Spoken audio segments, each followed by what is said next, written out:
தையிட்டி பகுதியில் ஒரு பதற்றமான சூழல் நிலவுது.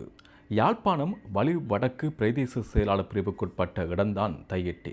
தையிட்டி விகாரைக்கு சட்டவிரோதமாக கையகப்படுத்தப்பட்டுள்ள காணிகளை விடுவிக்குமாறும் விகாராதிபதிக்கு வழங்குகின்ற பதவி உயர்வுக்கு எதிர்ப்பு தெரிவித்தும் அந்த பகுதியில் இருக்கின்ற மக்கள் போராட்டத்தில் ஈடுபட்டிருக்கிறாங்க. இந்த போராட்டத்துக்கு எதிராக நீதிமன்றத்தின் தடை உத்தரவு பெறப்பட்டிருக்கிறது.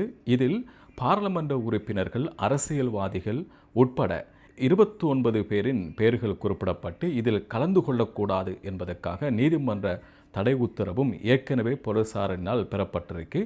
இதை எல்லாவற்றையும் தாண்டி அந்த பகுதியில் போராட்டம் முன்னெடுக்கப்பட்டது. போராட்டக்காரர்களுக்கும் போலீசாருக்கும் இடையில் வாய்த்தர்க்கம் ஏற்பட்டது.